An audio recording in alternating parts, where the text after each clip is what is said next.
What if the biggest mistake Prince Harry ever made wasn't leaving the monarchy, but signing one quiet document in 2020 that could strip him of everything while Meghan walks away with the brand, the money, and the future? The real story. I mean, that's the excitement of writing these sort of books, that in the end, nothing beats the truth, the real facts. Family, except for her mother, they're both essentially the same person.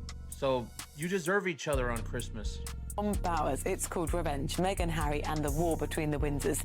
We can speak to the man himself, the author, this morning. Tom Bauer just detonated a truth bomb, and it explains everything people couldn't figure out before. The sudden return of crisis PR. Harry sleeping in hotels instead of his own house. The whispers about separate bedrooms. The talk of payouts so lopsided they don't even sound real. According to what Bauer uncovered, Harry agreed to a setup he didn't fully understand. One that, if things collapse, could leave him with next to nothing while Meghan holds the keys to the kingdom they built together. This isn't a rumor floating around for clicks. This is a pattern, and once you see it, you can't unsee it. Before the details, understand who dropped this. Tom Bauer isn't a basement blogger recycling gossip. He's spent decades taking down people who thought they were untouchable. Media barons, billionaires, power players who assumed no one would dare poke the bear. He poked it anyway. He's the guy who keeps digging until there's nowhere left to hide, and publishers back him because his work survives scrutiny. That's why when he says he found something major about Harry and Meghan's 2020 arrangement, it lands differently. He doesn't throw darts, he brings receipts. Eyes in.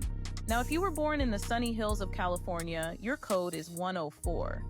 It's been that way for— Here's where the story flips from shocking to unsettling. Most people assume marriages, especially high-profile ones, boil down to a simple split if things go south. 50-50, clean lines. Fair enough. That's not what this is. What Bauer describes goes far beyond dividing money. It determines ownership of narrative. Who controls the stories, the projects, the intellectual property, the Sussex brand, the memoirs, the speeches, the streaming deals, the podcast universe, even the stories they haven't told yet. And in that 2020 restructuring, Meghan is positioned as the operator, the driver, the one running the machine. On paper, she takes the larger cut, not an even split. Streaming income, bigger share. Podcasts, bigger share. Future joint projects, same deal. Harry went along with it while the world around them was spinning, royal exit, California move, Netflix dangling massive numbers, Spotify calling, everything happening at once. And right in the middle of that chaos, the structure changed. Since then, based on polling and media coverage, how would you describe the trajectory of Harry and Meghan's reputation? This wasn't part of the original setup when they married. It came later. That timing matters because 2020 wasn't calm. It was frantic. Decisions made fast, papers signed quickly, and experience at the table wasn't equal. One person had already been through a marriage ending and learned a hard lesson: never lose control of your earning power. Protect income. Protect brand. Understand every line. Sources Bauer spoke to describe how meticulous Meghan was during her first split. Teams of people, every clause checked, nothing left to chance. That lesson doesn't disappear. It sharpens. Now rewind to 2020. ArchiWell launches. Streaming deals roll in. Podcast talks begin. Money from multiple directions. And suddenly, the structure locks in a future where, if things unravel, Meghan's position is fortified. Her name first. Her control clear. Harry, coming from a world where this kind of arrangement wasn't even on his radar, trusted the process, trusted the partnership, trusted the moment. Follow the money forward and the picture gets darker. The $100 million figure everyone loves to shout about, that was a ceiling, not a check. Delivery-based, conditional. And delivery didn't match the hype. Projects stalled. Some launched. Others quietly died. The real intake was far less than advertised. And right as that reality set in, something else happened. Meghan began building solo. American Riviera Orchard, hers, not joint. Lemonada podcast, hers. Business side, hers. Children's book, separate. No shared financial ties, no overlap that would entangle Harry. Financial experts say this isn't random spending or chaos, it's strategic repositioning. Assets protected, streams separated, independence established. Exactly what someone does when preparing for a future that may not include their spouse. And then there's the PR move that set off alarms everywhere. Sunshine Sachs. Not just any firm, the crisis specialist. The people you call when relationships fracture publicly and money is on the line. They were there at the start, then gone. Then suddenly back this January. You don't bring them in unless you expect fallout. Standard playbook says you hire them months early, shape the narrative quietly, plant sympathy, frame the story before the announcement drops. That clock starts ticking long before the public knows there's a problem. Look at the living situation. Harry at hotels, not visiting, staying, despite a massive property with space to spare, separate rooms, distance, pressure. This isn't the behavior of a couple fixing things, it's the posture of a situation being managed. Meanwhile, Meghan is photographed alone at business events, cultivating a standalone identity. Not we, just me. Harry's behavior tells its own story. Emotional, disoriented, reacting to old media coverage from years before they even met, as if fighting yesterday's battles while something entirely different is happening in front of him. People close to him say he feels something is wrong but can't connect the dots. He's defending, not realizing he may already be boxed in by decisions made years ago. That's the cruel part of Bauer's timeline. If it's accurate, the most devastating move already happened quietly on paper in 2020. Everything after is positioning, independent ventures, PR recalibration, financial insulation, an exit that doesn't look like an exit until it's complete. This doesn't read like a marriage simply struggling. It reads like a business partnership where one side prepared for the ending long before the other realized the game had changed. If the pieces fall where they seem to be heading, Harry isn't just losing a relationship. He's losing leverage, control, future earning power tied to his own story. And that's where this stops, for now. And here's where the quiet part starts screaming. Because if this really has been a long game, the emotional imbalance suddenly makes sense. One person planning 5 steps ahead, the other reacting to whatever just exploded that week. You can see it in how differently they've been moving. Meghan building structures with her name alone on the paperwork. Harry's still operating like they're a unit under siege, not a partnership slowly being unwound behind the curtain. According to Bauer's reporting and the insiders he leans on, the key isn't one dramatic moment. It's accumulation. Small, controlled decisions stacking up over years. Separate revenue streams. Personal branding that doesn't require a couple identity. Legal positioning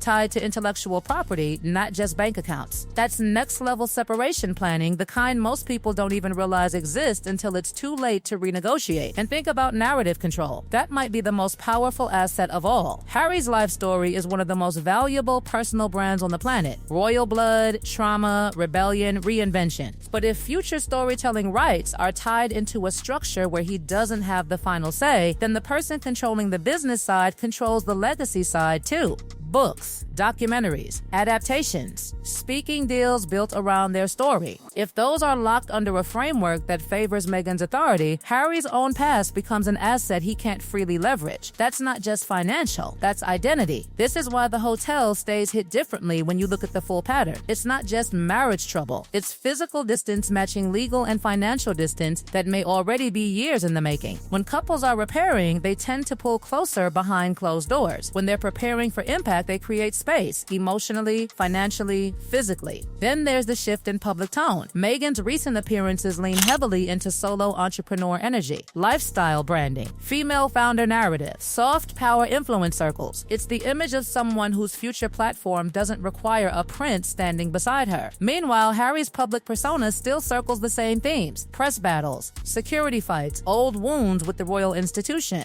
One is future-facing, one is past-facing. That divergence isn't subtle anymore. Sources Bauer references describe a widening gap in how each of them sees the mission. Harry appears to think the fight is still about justice, reputation, and correcting history. Meghan's focus, allegedly, is sustainability. What lasts, what earns, what can be scaled. Those aren't the same goals. And when long-term strategy and emotional loyalty stop pointing in the same direction, the structure underneath the relationship becomes more important than the feelings on top of it. If a split were to happen under the framework Bauer describes, it wouldn't look like chaos. It would look pre-managed. Statements ready. Narrative arcs pre-shaped. Sympathetic positioning already seeded through media channels. Business continuity unaffected because the key operations were never jointly dependent in the first place. That's the kind of separation that feels sudden to the public but was actually built brick by brick long in advance. And Harry? The tragedy in this version of events is that he may only fully grasp the architecture once he's standing outside of it, realizing the documents he signed during a whirlwind reinvention phase carried implications that stretched far beyond that moment. Realizing that trust in high-stakes partnerships doesn't replace leverage, it just delays the shock. None of this proves intention from day one. Plans evolve. Power dynamics shift. People adapt to opportunity. It's entirely possible that what began as mutual ambition slowly tilted as experience, instincts, and priorities diverged. But Bauer's timeline suggests that by the time the world saw a fairy tale escape to California, the real story was already being written in clauses, ownership structures, and control of future revenue streams. That's why the next few months matter so much, not because of gossip headlines, but because structural moves tend to surface eventually in visible life changes. More solo branding, more geographic separation, more carefully worded public messaging that emphasizes personal journeys instead of shared missions. Each of those is a signal flare, small alone, undeniable together. If this ends the way Bauer sources believe it might, historians of celebrity culture will dissect it as one of the most strategically executed exits ever seen. A departure where the emotional narrative lags years behind the legal and financial reality, where one partner thought they were still fighting side by side while the other had already built a self-sufficient empire ready to stand alone. Or the opposite could happen. They could recalibrate, rebalance control, prove every prediction wrong, and turn this into just another chapter in a marriage that survived extreme pressure. That possibility still exists. But the deeper the structures described by Bauer are embedded, the harder true reversal becomes. Because you can repair feelings. Rewriting contracts, ownership, and long-term rights, that's a different battlefield entirely. Right now, all anyone outside can do is watch the pattern lines. Business moves, PR shifts, living arrangements, public tone, each piece on its own explainable. All of them together telling a story that feels less like random turbulence and more like a runway being quietly cleared for a landing nobody wants to announce yet. If Bauer is even half right, the most important moment in this entire saga already happened years ago. What the signature Harry may have believed was just another step in building a future together. Turns out it might have been the step that decided how that future ends.